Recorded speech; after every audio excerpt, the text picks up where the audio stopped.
The move from Busby Camp signals the start of the final chapter of the Custer campaign, a phase that has ignited over 137 years of passionate debate and contention among historians, military enthusiasts, and the descendants of those involved. The days leading up to the march from Busby are fairly straightforward in terms of historical understanding, presenting a seemingly clear narrative.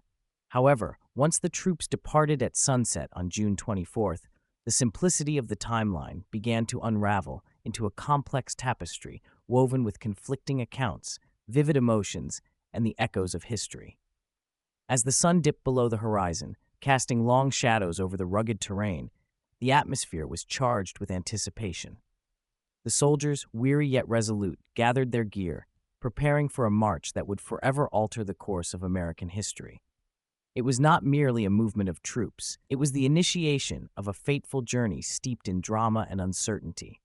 The decision to move at 11 p.m., a seemingly innocuous choice, would soon become a focal point of contention.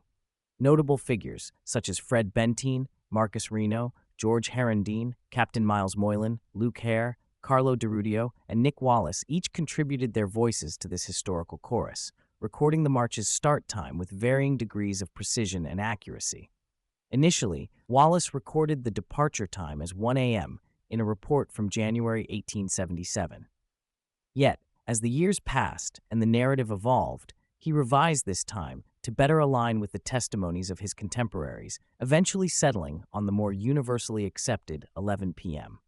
This seemingly minor adjustment encapsulates the heart of the controversy: how small details can morph into monumental points of dispute in the retelling of history. As the column set forth, the mood was palpable.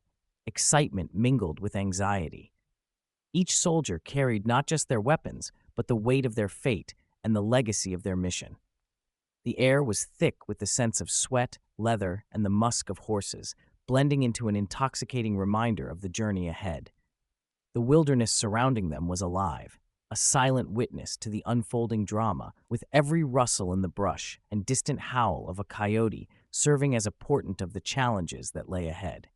From that moment on, every decision, every skirmish, and every sighting would become fodder for debate. The Sioux and Cheyenne, fiercely protective of their lands and cultures, were not merely passive observers in this unfolding drama. They were strategists, warriors, and guardians of their heritage, preparing to defend against what they perceived as an existential threat. The tension in the air was palpable. It crackled like electricity, a precursor to the storm that would soon erupt.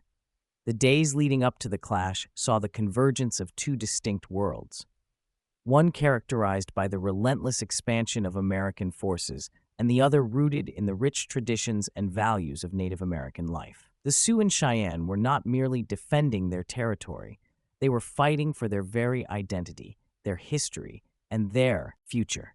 Each moment from the troops' departure until the Sioux and Cheyenne left the area on the evening of June 26th became etched into the annals of history, rich with layers of meaning and emotion. As Custer's forces advanced, the historical narrative grew more complex. Every maneuver made by the soldiers, every strategic decision taken under the leadership of Custer became a topic of heated discussion and analysis. Why did he choose the path he did? What information did he possess about the Sioux and Cheyenne? How could his judgment, perceived as bold by some and reckless by others, lead to one of the most infamous defeats in American military history? The clash that would follow was not merely a battle, it was the culmination of a series of decisions that spiraled into a conflict emblematic of the broader struggle between two worlds. On one side stood Custer and his men, embodying the American frontier spirit, a force driven by ambition and the desire for conquest. On the other stood the Sioux and Cheyenne, resolute in their commitment to preserve their way of life, fighting not just with weapons, but with the fierce determination that came from generations of tradition and cultural pride. As the clock ticked away the hours, each moment grew heavier with significance. The decision to advance at 11 p.m. was merely the beginning of a series of events that would lead to the fateful encounter at Little Bighorn. In the heat of battle, as chaos erupted and lives hung in the balance, the questions surrounding Custer's decisions would take on new dimensions. Historians would sift through the ashes of the battlefield, trying to piece together the motivations, mistakes, and acts of valor that characterized that tragic encounter. Even today, more than a century later, the narrative of Custer's last stand remains a topic of fervent discussion. The nuances of the events leading up to that moment continue to fascinate scholars and laypeople alike, each seeking to understand the complexities of a clash that has come to symbolize the broader themes of conquest, resistance, and the fight for identity. As we delve deeper into the historical record, we are reminded that history is not merely a series of dates and events, but a living narrative shaped by the experiences, perspectives, and emotions of those who lived it. Thus, as we reflect on the move from Busby Camp and the days that followed, we do so not only as historians, but as storytellers, weaving together the threads of memory, conflict, and resolution. The legacy of Custer's campaign, with all its intricacies, continues to resonate, inviting us to explore the past and its lessons with a renewed sense of understanding and empathy. The shadows of the past linger, urging us to listen closely to the voices of those who came before us, to honor their struggles, and to recognize the enduring impact of their choices on the world we inhabit today. In this final chapter of the Custer campaign, we find not just a story of military conflict, but a profound exploration of identity, culture, and the unyielding human spirit. As the Sioux and Cheyenne departed the area on June 26th, they did so not just as victors, but as custodians of their history, reminding us that the narratives we construct are as vital as the events themselves. In this way, the march from Busby Camp marks not just a moment in history, but an invitation to engage with the past in a way that is both thoughtful and reflective, ensuring that the lessons learned are never forgotten. As the moon hung high in the sky, casting a silvery glow over the landscape, the darkness of that night shrouded the events that were about to unfold.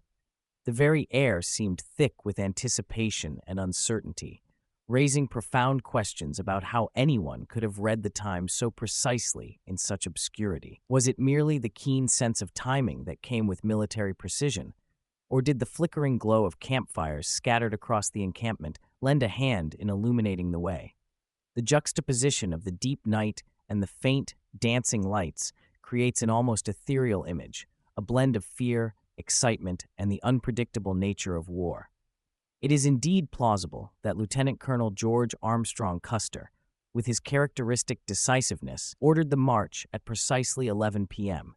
The air was heavy with the scent of earth and smoke as the regiment began to stir, the sounds of rustling gear and low murmurs filling the night. Those soldiers farther back in the column, perhaps still huddled in their blankets or lost in their thoughts, might have perceived a slight delay, an echo of confusion that always seems to accompany the chaos of military maneuvers.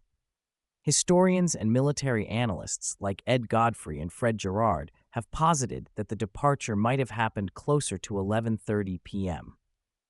Their insights lend a deeper understanding to the timeline of that fateful night, suggesting a sense of urgency that perhaps only those who have felt the weight of impending conflict could comprehend.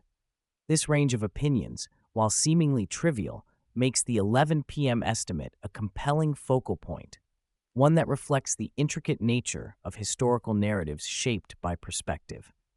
As we dig deeper into the shadows of that night, it becomes clear that the timeline is not merely a matter of minutes. It is a reflection of the complexities involved in military strategy and human judgment. Custer's regiment was not just a collection of soldiers. They were a tightly knit unit, bound by camaraderie and a shared mission, yet fragmented by the vastness of the terrain they traversed. The sight of them moving through the night, perhaps lit by the brief flare of a match or the soft glow of a campfire, evokes a powerful imagery of determination against the encroaching darkness. John Gray, in his meticulous analysis, proposed a later time of 12:30 a.m. for the regiment's departure. This assertion, however, appears to lack sufficient evidence, stirring the pot of historical debate. Was Gray motivated by a quest for truth, or was he simply trying to reconcile the conflicting accounts that have been passed down through generations? In the realm of historical scholarship, one must ponder whether compromising on details like timing ultimately helps achieve accuracy, or obscures the reality of what transpired. The search for the precise moment of departure mirrors the very nature of history itself, a labyrinth of perspectives and interpretations, each contributing to the overarching narrative. The quest for truth is often fraught with contradictions, much like the murky darkness of that night when Custer's men first took their fateful steps. What if the exact time of departure holds the key to understanding the events that would soon unfold? What if it isn't merely a timestamp, but a metaphor for the broader implications of leadership and decision-making in times of chaos? In considering the multitude of voices in this historical conversation, we are reminded that history is rarely black and white. It thrives in the gray areas where human experience intersects with the passage of time. As we examine these differing viewpoints, Godfrey's and Girard's belief in an earlier departure time versus Gray's later assessment, we begin to unravel the fabric of historical narrative itself, stitched together by the threads of memory, interpretation, and sometimes even fallibility. Imagine the tension in the air as Custer, perhaps standing at the front, weighed the decision to march forward. The gravity of leadership rests heavily on one's shoulders, especially when the fate of so many depends on the choices made in the fleeting moments of darkness. His order would set in motion not only the regiment, but the very course of history, a history that would echo through the annals of time, immortalizing the valor and tragedy of that night. The soldiers, driven by a sense of duty and camaraderie, might have felt the chill of uncertainty, tempered by their resolve to follow their leader into the unknown. As we delve deeper into the context of the march, we find ourselves not merely observing a series of events, but experiencing a living tapestry of human emotion and ambition. The excitement and fear palpable among the soldiers mirror the very essence of what it means to confront the unknown. Each soldier carried not only their weapon, but their hopes and fears, their dreams of home, and the weight of their responsibilities. This night was not just a tactical maneuver. It was a moment that encapsulated the very soul of the men who walked beneath the stars. Furthermore, consider the landscape that enveloped them, the vast, unyielding terrain of the American West, filled with its own mysteries and challenges. The darkness concealed not only the path ahead, but also the dangers that lurked in the shadows. How did the environment shape their experience? Each step they took was a testament to their resilience against the elements and the uncertainties that lay before them. The resonance of hooves on the ground, the soft whispers of encouragement, and the rustle of gear contributed to a symphony of resolve that would soon crescendo into the chaos of battle. Histories like this one remind us that we are not just passive observers, we are part of an ongoing dialogue with the past. The uncertainty surrounding the exact time of departure invites us to reflect on the nature of history itself. What can we learn from these conflicting accounts? How does our understanding of time shape our perception of events? In exploring these questions, we uncover layers of meaning that enrich our grasp of the human experience. As the night wore on and the regiment made its way through the darkness, they stepped into a future fraught with peril. Each soldier, aware that they were part of something greater than themselves, felt the pulse of history beating in time with their own hearts. The anticipation of the unknown, the thrill of adventure, and the dread of what lay ahead fused together, creating an atmosphere that was both electric and heavy. In the larger narrative of Custer's last stand, the complexities of time and leadership are ever present. The decisions made in those fleeting moments resonate through history, reminding us that the human experience is filled with uncertainty, courage, and the search for truth. It is through this lens that we can begin to appreciate the significance of that night, not merely as a series of tactical maneuvers, but as a profound exploration of the human spirit confronting its own limitations and fears. As we conclude this exploration of time, darkness, and the human experience, we are left with a sense of reverence for the past. The stories of those soldiers continue to inspire and challenge us, urging us to seek deeper understanding and connection with the complexities of our shared history. Each voice, each opinion serves as a reminder that history is not a mere recounting of events, but a living dialogue that transcends time. Ultimately, the debate over the timing of the march serves as a microcosm of the broader human experience, a dance between fact and interpretation, certainty and doubt. As we reflect on the soldier's journey into the unknown, we are reminded that our own lives are similarly shaped by the choices we make in moments of uncertainty. And like those soldiers, we too step forward into the darkness, guided by the light of our convictions and the hope for a brighter tomorrow. As the moon hung high in the midnight sky, casting silvery beams over the rugged terrain, the march from Busby commenced under the cloak of darkness.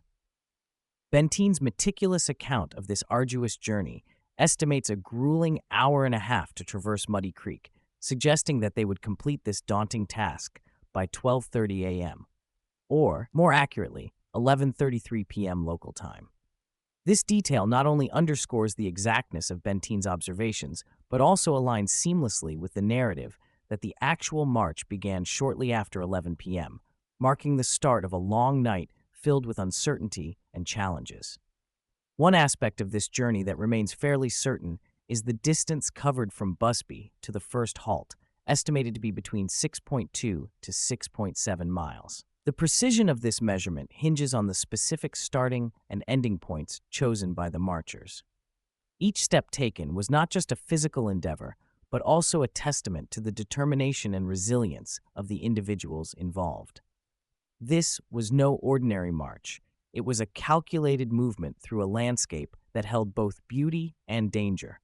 The terrain presented its own set of challenges, often shifting from manageable pathways to steep inclines and rocky outcrops. The journey involved a gradual ascent from an elevation of 2,340 feet to a remarkable 4,000 feet, leading toward the distant divide that lay approximately 11.5 miles away. This increase in elevation not only tested the physical limits of the marchers, but also required a mental fortitude that could withstand the rigors of such an expedition. Imagine the scene, a column of determined individuals, shrouded in the cool embrace of night, making their way through the winding paths of Muddy Creek. Each footfall echoed against the stillness of the wilderness, a rhythmic reminder of their collective purpose. The air was thick with anticipation and a hint of anxiety, as each member of the group understood that their progress was contingent on the group's cohesion and stamina. As they navigated the initial stretch of their journey, the first 6.2 to 6.7 miles were not merely a physical measure of distance, but also a symbolic representation of their resolve. They were stepping into the unknown, driven by a shared goal that transcended individual aspirations. The camaraderie formed during this march would become a vital part of their story, woven into the fabric of their experiences.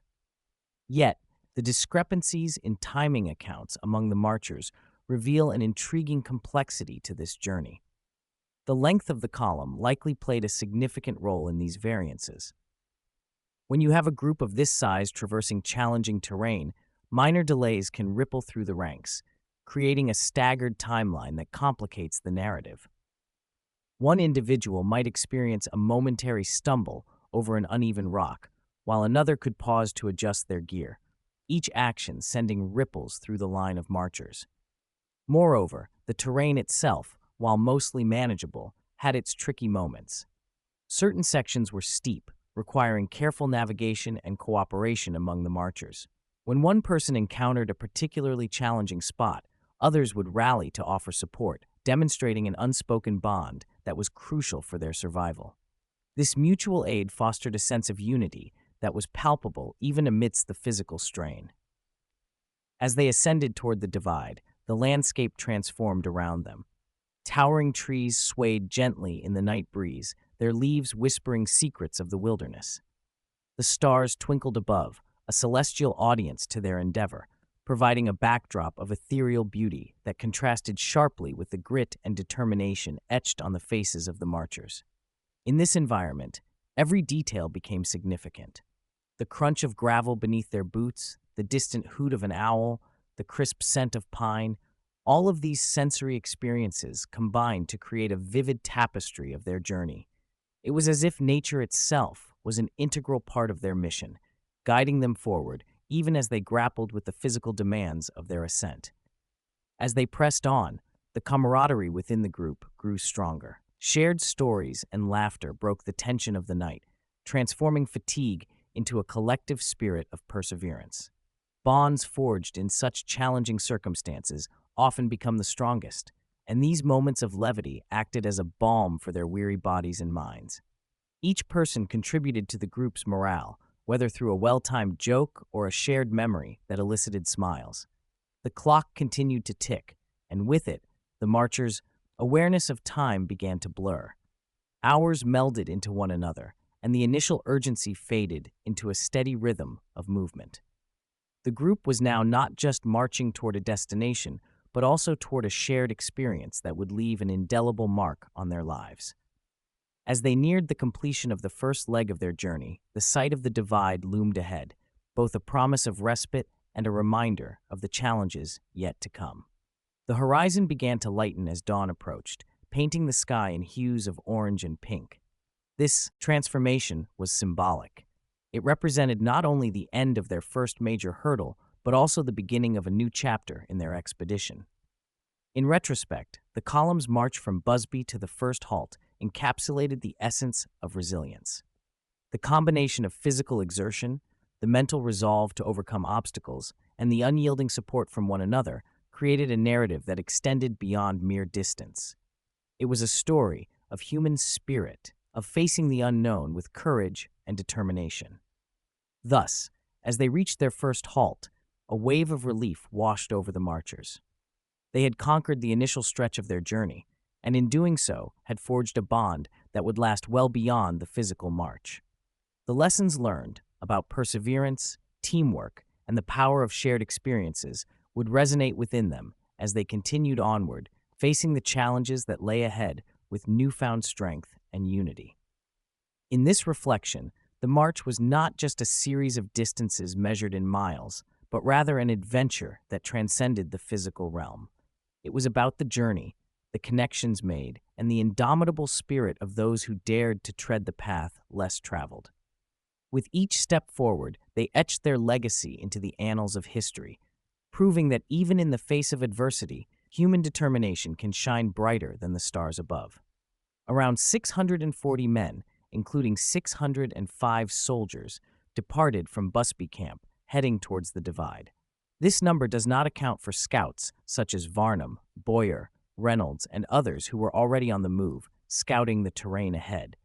The soldiers marched in a column of twos, a formation typical of the year 1876, embodying the military discipline and organization of the time. The line stretched impressively close to 2/3 of a mile, a testament to the size and determination of the force. If we factor in the 175 pack mules that accompanied them, the entire procession extended at least another 500 feet, creating a winding ribbon of soldiers and beasts of burden against the backdrop of the vast, untamed landscape. The mules, those steadfast companions of the soldiers, were a mixed blessing. While they carried essential supplies, ammunition, food, and equipment, they also presented their own set of challenges. Some scholars have debated how these pack animals were driven. Some suggest they were organized in a column similar to the soldiers, maintaining a semblance of order.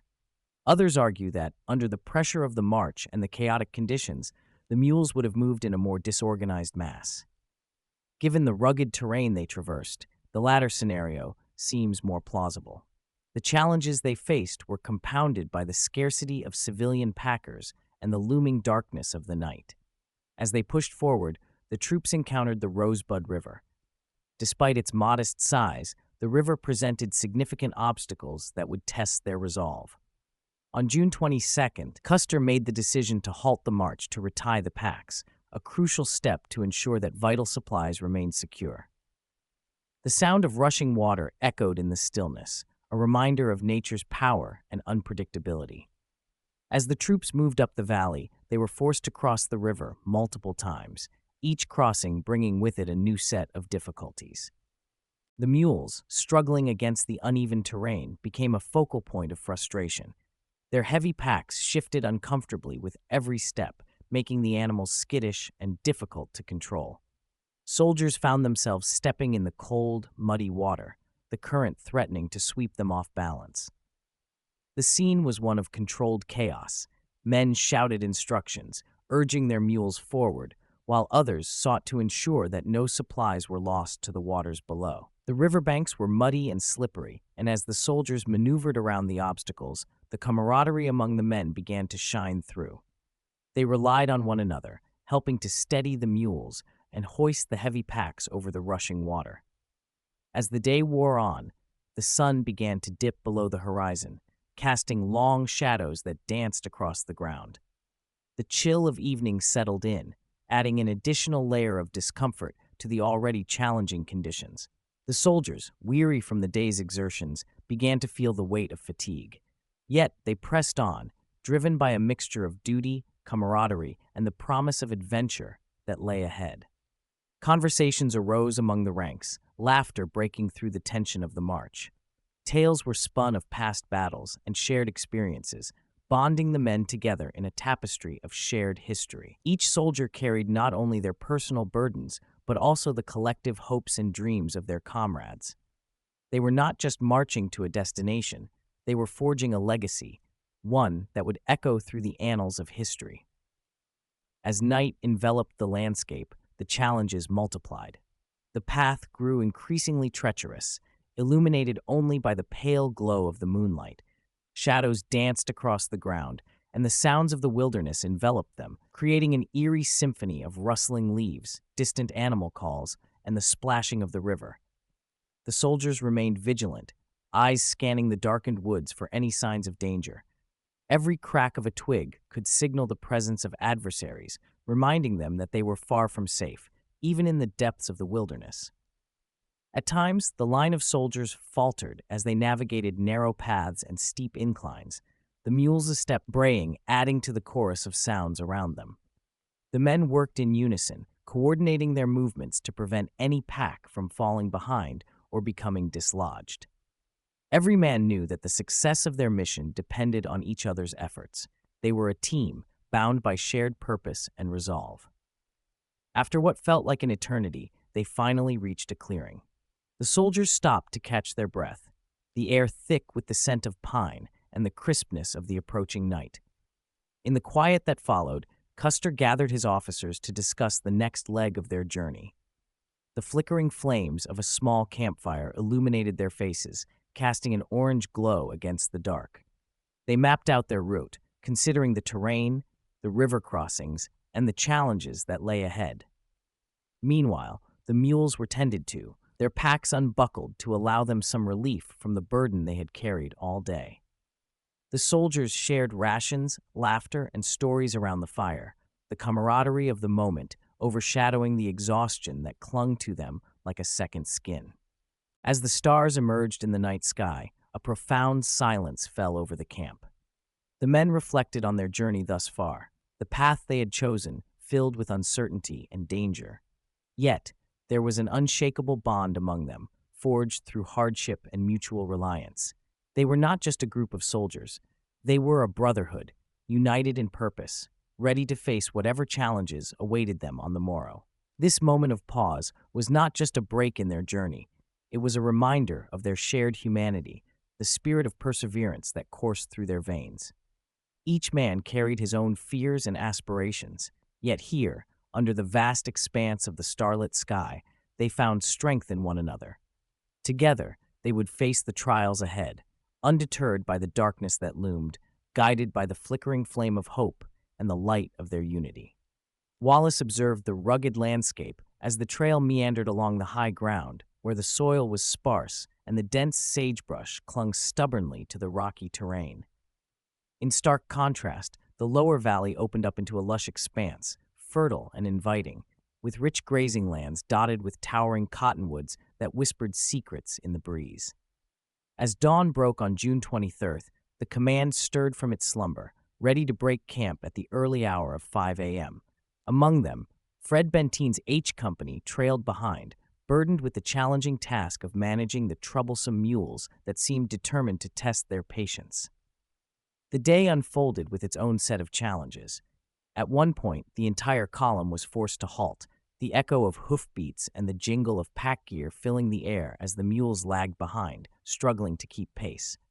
As the sun climbed higher, the frustration in Benteen's heart grew.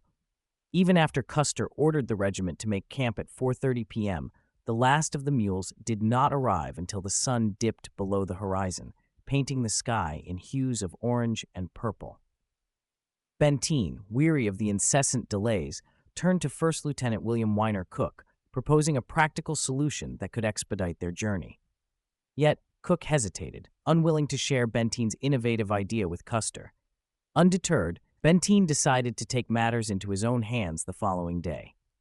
He approached Custer directly, a move that took him by surprise as the commander, often known for his decisiveness, paused to truly listen. Benteen laid out his plan with clarity and conviction. By strategically stationing companies in front of, beside, and behind the mules, he believed they could create a more efficient flow. The result was promising, as the mules began to respond, though their stubborn nature still posed a challenge. The atmosphere crackled with anticipation as Benteen's approach offered a glimmer of hope amidst the ongoing struggle, a testament to the resilience and resourcefulness of those on the trail. As the sun dipped below the horizon, casting an eerie glow over the landscape, the newly implemented strategy initially seemed to ease their troubles. However, this calm was short-lived. Miles Q, tasked with overseeing the rear guard, soon found himself grappling with a daunting obstacle: the notorious Mud Creek. The crossing was anything but straightforward. It turned into a battle against the elements, stretching the column's patience to its limits and delaying their progress for a grueling hour and a half. Benteen's vivid account of the ordeal captures the tension in the air. Keogh, with his commanding presence, had to ensure the pack train navigated the treacherous, muck-laden terrain, while the rest of the weary soldiers fidgeted anxiously, glancing at the encroaching night. Every minute felt like an eternity, as the heavy wagons sank into the mud, each inch gained seeming to require a monumental effort. It's said that for every minute spent crossing, it felt as if 2 hours had passed, intensifying the urgency of their mission. Finally, after what felt like an age, the column managed to resume its march, pressing onward through the murky darkness. With the night cloaking their surroundings, they adapted to the conditions, moving at a steady pace that belied the challenges they faced. The long line of soldiers, stretching like a serpent through the night, varied in speed, at times accordioning between 1 and 3 miles in length. If we consider the march began at the stroke of 11 p.m. and paused around 2:15 a.m., they had traversed a distance of approximately 6.2 to 6.7 miles, maintaining an average speed of roughly 2 miles per hour. This was no ordinary journey. It was a testament to their resilience, determination, and unwavering spirit in the face of adversity. As dawn's first light began to stir, the head of the column forged ahead, leaving Keogh and his rearguard to manage the pack mules with a sense of urgency. At the forefront was Half Yellowface, a seasoned Crow scout whose keen instincts guided the troops through the rugged terrain. Meanwhile, Gerard and the Re-Scouts diligently followed any left-hand trails that might lead them to safety, ever watchful for signs of the enemy. Godfrey, keenly aware of the mounting challenges, penned his observations with a mixture of concern and resolve. The dust swirled in thick clouds, obscuring visibility and choking the air, while the clatter of equipment and the heavy breathing of horses drowned out any distant sounds. The soldiers had to navigate this swirling haze, relying on the fleeting glimpses of the trail to keep their bearings, and pausing now and then to regroup in the disorienting darkness. Though Godfrey's company, K, wasn't at the front of the formation, he felt the weight of the struggle to maintain cohesion within the ranks. The fatigue of the night march bore down on them, yet the troops pressed on, their determination unyielding as they trotted steadily, covering nearly 7 miles in the oppressive night. By 2:15 a.m., Custer, with a strategist's eye, called for a halt, recognizing that reaching the divide before daylight was a futile endeavor. The timing of this decision has sparked debate among historians, with some sources marking a stop as early as 1:30 a.m., while others extend it to 2:45 a.m. Each minute brought its own weight, and in the growing stillness of the night, the troops prepared themselves for what lay ahead, the impending dawn promising both uncertainty and the potential for glory. As the night wore on, a palpable tension hung in the air, whispering through the ranks of weary soldiers and restless horses. The general consensus among our ranks was that the column came to a halt just before dawn, surrendering to the relentless fatigue that had gripped us. At precisely 11 p.m., we resumed our march, plunging into the darkness that enveloped us like a shroud, our spirits buoyed only by the hope of a new day. Yet, even as we pushed forward, our horses were left without food, their hungry whinnies a somber reminder of the trials we faced. By around 8 to 8:45 a.m., as the first hints of daylight began to break through the horizon, we set out once more, having traversed nearly 10 miles throughout the night. In the oppressive darkness, I often lost my sense of time, my watch an unreliable companion. It was Bentine's astute observation that revealed the truth. Approximately an hour and a half after our halt, the soft glow of dawn began to emerge, signaling the end of our nocturnal struggle. This moment coincided perfectly with the nautical twilight that would grace the sky just an hour and 26 minutes later, creating a vivid picture of our night's journey. The timeline of our trek suggests a steady pace of around 2 miles per hour over a 6.5-mile stretch, a feat that, under the daunting conditions we faced, maintains a logical consistency. If we were to deviate from this rhythm, the entire narrative would unravel, leaving questions in its wake. This reasoning also brings Wallace's mention of daylight into sharper focus, harmonizing his observations with the experiences of the others, weaving a tapestry of shared struggle and resilience that binds us together on this arduous journey. Consider for a moment the profound significance that these specific times held for figures like Wallace, Hare, Herondine, and Godfrey. Imagine the atmosphere, the weight of the night pressing in as they halted in darkness, perhaps with Wallace straining to glimpse his watch, only to find the time shrouded in uncertainty. When they resumed their march around 11 or 11:30 p.m., long after civil twilight had bid its farewell, the world around them was cloaked in shadows.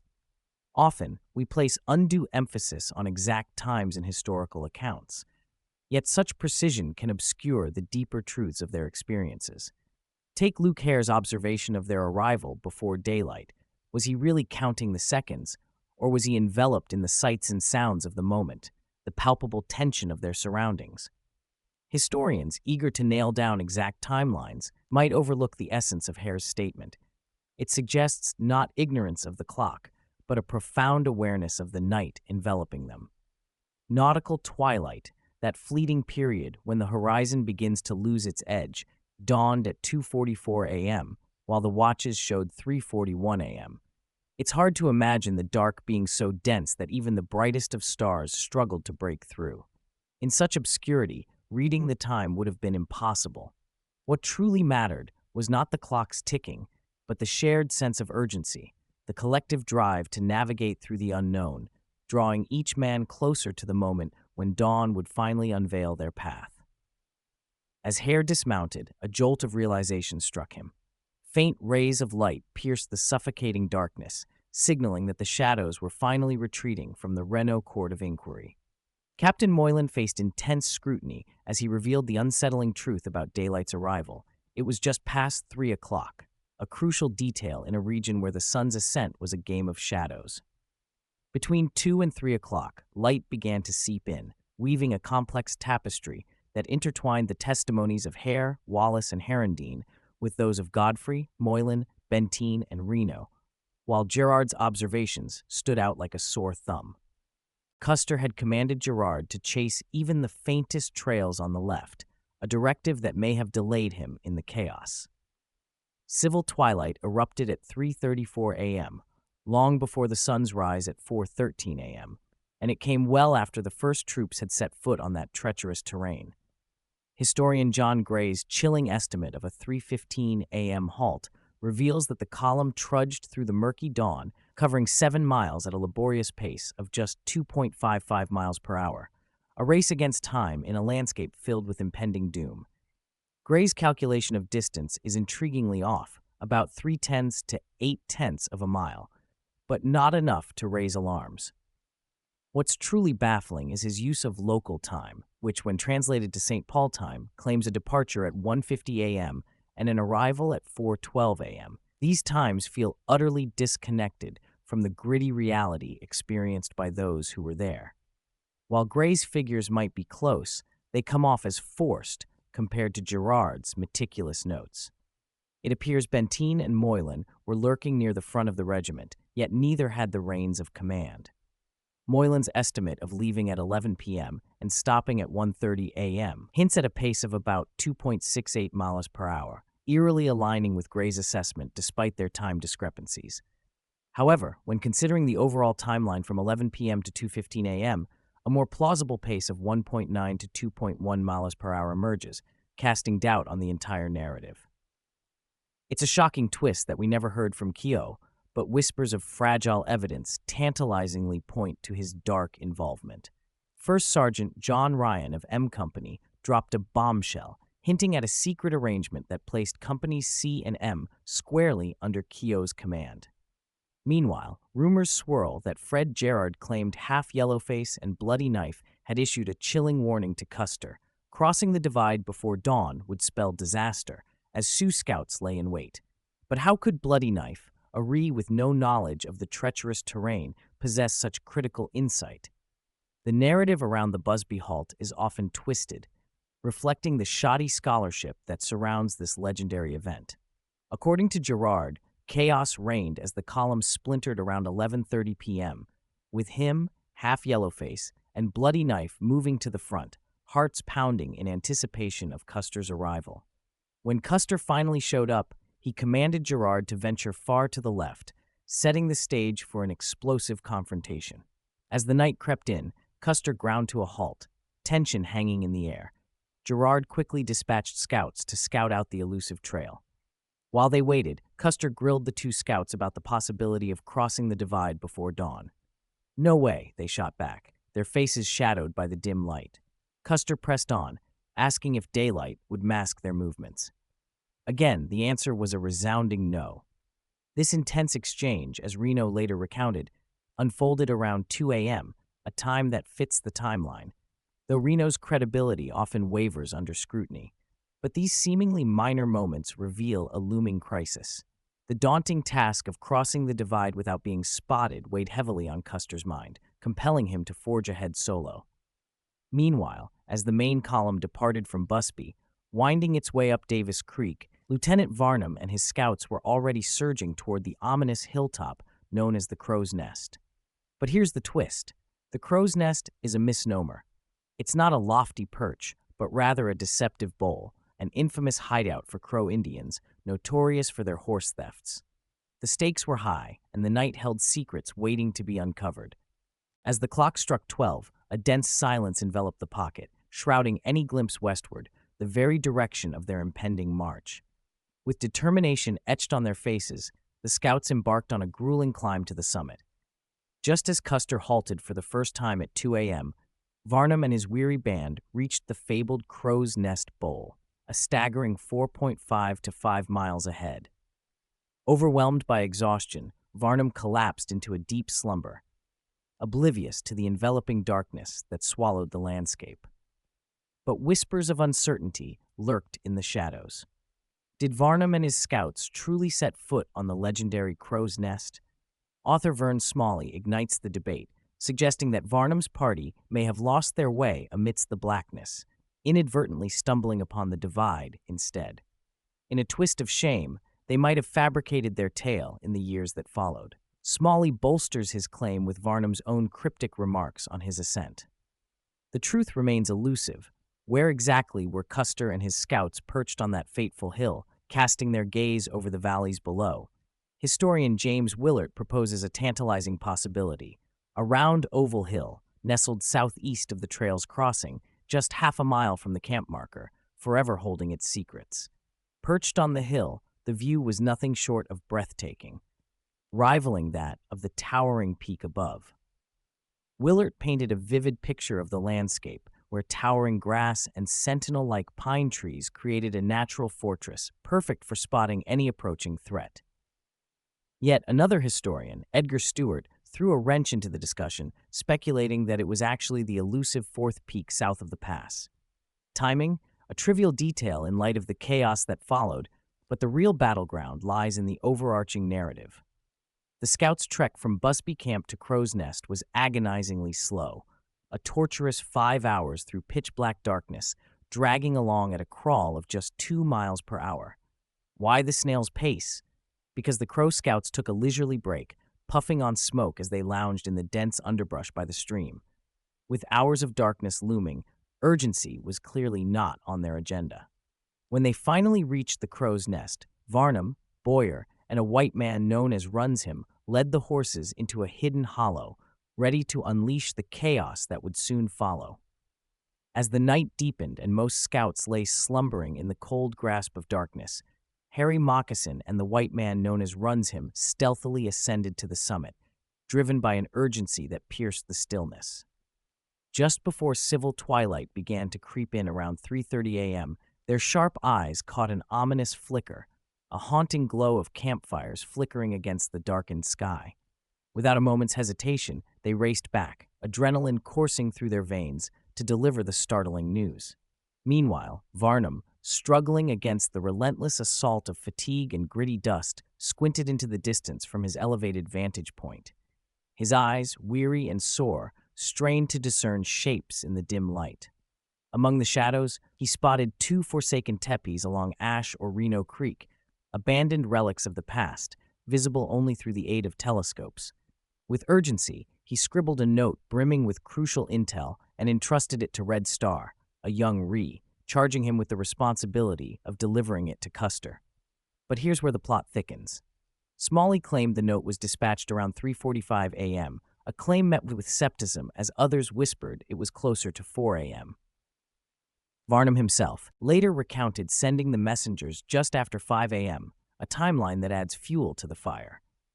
As the morning light gradually revealed the truth, the air buzzed with confusion and uncertainty. What really transpired in those pivotal moments? The shadows of doubt loomed large, threatening to engulf them all. As the clock edged toward 5 o'clock, Varnum penned a crucial note to the general, revealing a startling truth. While sunrise was officially logged at 4:13 a.m., the dawn's first light felt much later from their lofty perch. Picture a weary Varnum, bleary-eyed and battling sleep deprivation, struggling to make sense of a sky shrouded in murky twilight. Faced with the Crow's insistence to report, he hesitated. Better to hold back than to risk premature declarations in such uncertain conditions. This moment starkly illustrates the campaign's reckless disregard for precise timing. A veteran of the frontier, Varnum had a gut feeling for the rhythm of dawn, but didn't let the ticking of a watch dictate his every move. When he mentioned 5 o'clock, it was likely a reference to the military headquarters time, which could have been a misleading 4 or even 3 a.m., far too dark for any meaningful observation. This muddled confusion between local and headquarters time wasn't just a one-off, it echoed through the records like a haunting refrain. Though Varnum is often seen as a reliable chronicler, his account requires careful scrutiny. Time and events merge into a historical haze that obscures the truth. Picture this. The distance from the Crow's Nest to Custer's first stop is just 4.5 miles, a mere stroll in daylight. A swift rider could conquer that ground in under 45 minutes. Yet the timeline of Red Star's delivery of the crucial note remains shrouded in mystery. Red Star himself insists he pressed on with urgency, even as his companion's horse faltered, fully aware of the stakes involved. For this young man, aged 18 to 22, the mission wasn't just a task. It was a badge of honor, a testament to the trust placed in him by the white soldiers. When he finally arrived, he was met with open arms by his fellow Rees, who recognized the weight of his undertaking. Writers like Jack Pennington and James Willard support Red Star's tale, emphasizing his keen awareness of the sun's position when he reached the camp around 6 a.m., a moment that could alter the course of history. As Varnum dispatched his note at 5, the clock was ticking. Red Star was likely racing towards Custer by 6. Despite the setback with Bull's horse, he pressed on like a man possessed. Varnum's scouts were soon on high alert, spotting Sioux warriors just 1.5 miles to the west, their sinister silhouettes creeping toward the soldiers' camp. Panic surged through the ranks. If the Sioux caught sight of the smoke from their campfires, their position would be compromised. Varnum, ever the strategist, scrambled a small group to intercept the impending threat. But just as they were about to charge into the fray, a twist of fate called them back. The Sioux had suddenly veered off course. The scouts watched in a mix of disbelief and dread as the Sioux crossed the divide, shifting direction yet again, this time heading straight for a gap in the terrain. Meanwhile, Red Star made his grand entrance at camp, casually announcing he had found the Sioux camp. The nonchalance with which he dismissed Bull's injured horse only fueled speculation about his urgency. Was he really in a rush, or was this all part of a bigger game? The whispers of the camp suggested that Custer reached the crow's nest by 6 a.m., hinting that Red Star was truly a whirlwind in this deadly dance of survival. When it comes to Indian timing, don't be fooled by the Western interpretations. Red Star's gripping account stands up against the hard facts of distance and time. Imagine him racing at about 7 miles per hour, darting forward but pausing occasionally to ensure Bull was still in tow. His story pulses with urgency, yet maintains a believable rhythm. Intriguingly, it's said that Red Star first locked eyes with Bloody Knife the moment he reached the camp, a startling encounter that grabbed the attention of Isaiah Dorman, the Dakota interpreter. Dorman immediately tipped off Private John Berkman, igniting a frenzy to wake Custer. After poring over Varnum's urgent note and absorbing Red Star's revelations, Custer and his men, including his brothers Tom and Boston, were a whirlwind of action, readying themselves for the journey to the crow's nest. The note didn't just confirm the Sioux camp's location, it was a clarion call to arms. Custer, infamous for thriving on scant sleep, sprang into action, barking orders to his command with a fierce urgency. By approximately 7:20 a.m. local time, they were already on the move, racing against time toward destiny.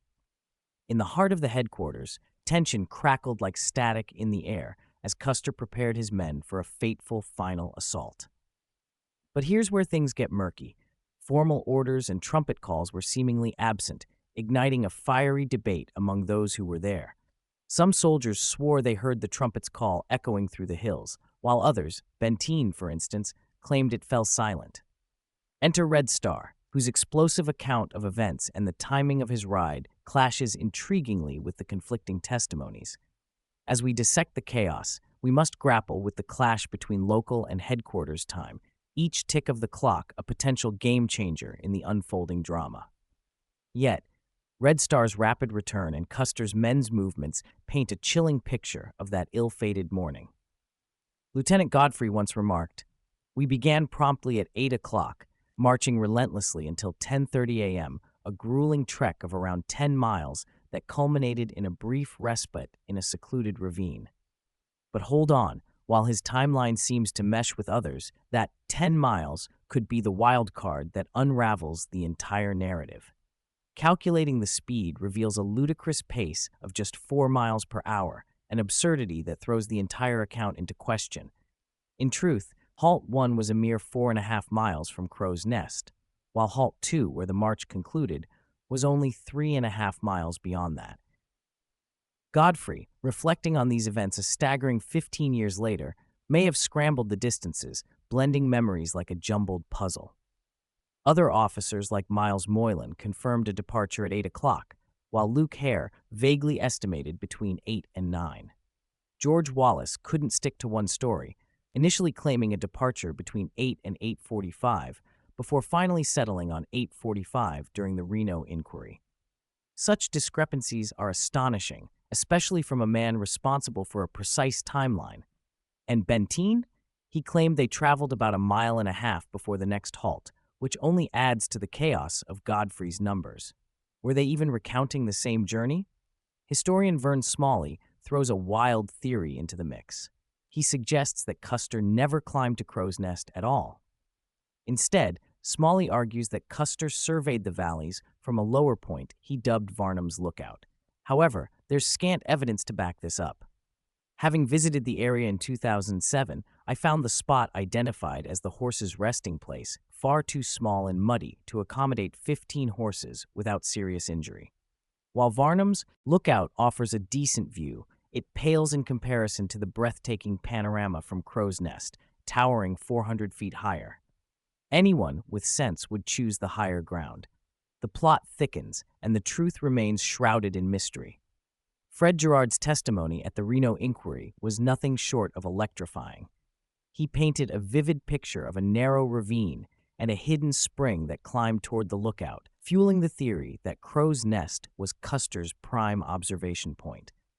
James Willard, however, echoed Smalley's doubts, suggesting Custer might have never made the full ascent, but rather surveyed the valley from higher ground north of Davis Creek. Yet to completely dismiss Varnum's lookout, that feels like a colossal oversight, especially since it reappears in other narratives. What's crystal clear is that Custer scoured the Reno Creek and Little Bighorn valleys, but the specifics of what he saw, that's the million-dollar question. Even more perplexing is the timeline. How could a man known for his relentless drive take nearly 2 hours to traverse just 4 miles? Spoiler alert, he didn't linger. This saga reveals that after receiving a message from Red Star, Custer was already shaking off sleep and rousing his troops before 8 a.m. By 8:10, he was off like a shot, tearing toward Crow's Nest and reaching the lookout by 8:35. Varnum's account of Custer's approach is electric. Imagine a commander racing to the edge of battle while his regiment lagged behind, bogged down by stubborn pack mules and confusion. And here's where it gets even juicier. Custer, already impatient, was likely on his way down from the lookout after 10 a.m. Meanwhile, his officers were still trying to piece together a game plan. The tension was palpable. Some reported arriving between 10 and 10:30 a.m., but a man like Custer, fueled by a Type A personality, simply wouldn't dawdle after a grueling campaign. Red Star's cryptic mention of Custer heading to meet his troops raises eyebrows, suggesting Varnum's men were spinning a yarn. Then there's the saga of Robert Jackson, a rescout whose presence during the pivotal moments leading up to the battle is fiercely debated. Claims about his whereabouts conflict with multiple testimonies, painting a chaotic picture as events unfolded. As if that wasn't enough drama, Sergeant William Curtis from Captain Yates's company reported gear mysteriously going missing, likely lost during the march. The ensuing confrontation with Cheyenne warriors trying to rummage through the packs adds another layer of intensity. Curtis's frantic quest to recover his belongings becomes a microcosm of the larger disarray within Custer's command. In this gripping narrative, as Custer scrambled to make sense of the chaos around him, we're left wondering, was he truly the master strategist, or was he just a man overwhelmed, making fateful mistakes in the heat of the moment? The complexities of this historical enigma continue to intrigue, revealing a commander who was anything but predictable. Fox's theory adds a tangled web to an already convoluted situation. While it's tempting to pin the halt on a single ravine, we must not overlook the sheer size of Custer's column, an elongated beast impossible to hide in any one spot. Witnesses describe the scene in vivid detail. Moylan recounts the halt occurring at the very foot of the divide, while Hare states they lay concealed a half-mile away for nearly an hour, shrouded in mystery between 10 a.m. and noon. Varnum places the column's arrival at the divide around 10 a.m., but Private Theodore Golden adds a twist. After 2 hours of marching from 8 a.m., they ducked into a ravine, hiding from an unseen enemy. Edgerly chimed in, revealing that by 10 a.m., they were a mere 15 miles from the Indian village. Custer himself, perched atop a hill with the CRO and scouts, was about to face a storm of disbelief. The McDougal Ravine theory held weight, yet it's likely Custer's column made numerous stops along the route, skirting from one ravine to another, trying to exploit the natural cover. As tensions mounted, Custer had received alarming news from his scouts. There was a large village ahead. Charlie Reynolds, Mitch Boyer, and the Crow Scouts all echoed the same warning, but Custer's skepticism was a thick fog he couldn't shake. From the Crow's Nest, he saw no signs of the encampment, despite his scouts insisting it loomed large. The officers gathered for an urgent meeting, the air crackling with tension. Private Peter Thompson later described the atmosphere. Younger officers fell silent as Custer and his veterans dominated the discourse. The rugged landscape of Davis Creek Valley formed a dramatic backdrop, with the Crow's Nest looming ominously. Today, a four-wheel drive trail winds through the ravine, mirroring the tension of that fateful day. Custer's resolve faltered, even with scouts insisting they could see signs of the village. Dust clouds, pony herds, ominous shadows across the river. Fred Benteen trusted the keen eyes of the Indian scouts over his binoculars. Their insights had weathered many storms. Yet Custer remained shackled by doubt. Just then, a chilling incident shook the air. Sergeant Curtis's pack had been raided by Cheyenne warriors. Mitch Boyer spotted fresh Cheyenne tracks, thickening the tension. All signs screamed danger, yet Custer assured the Crow scout, half yellowface, that they were still under the radar. The Rescouts, however, painted a starkly different picture, warning Custer that the Sioux had already seen them coming.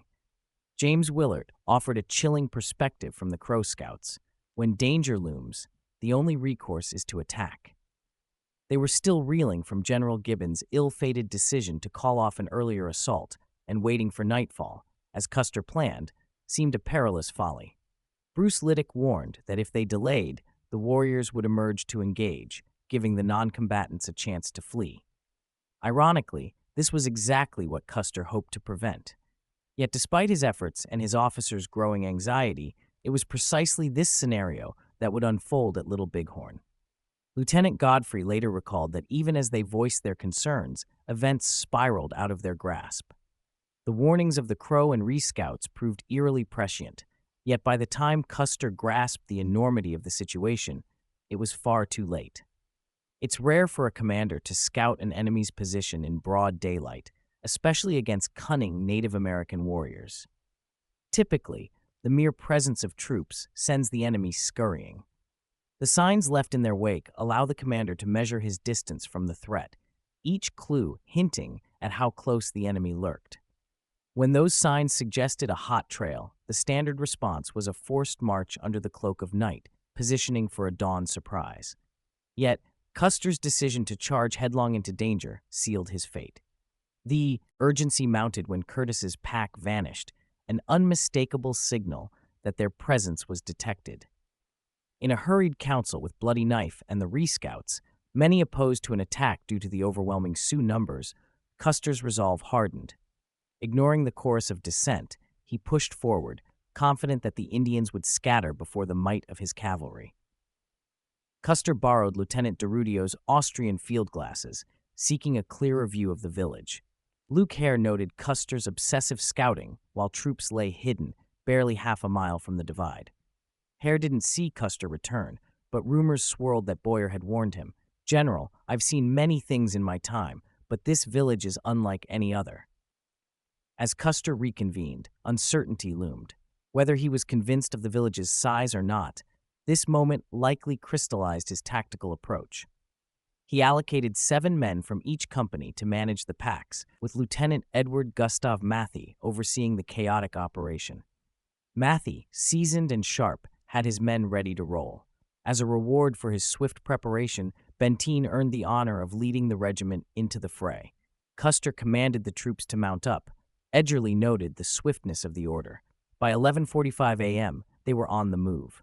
Time was of the essence. Custer knew well the stakes of native warfare. Speed was now their only ally.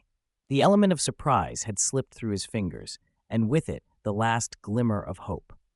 As they surged forward, the specter of doom loomed ever closer.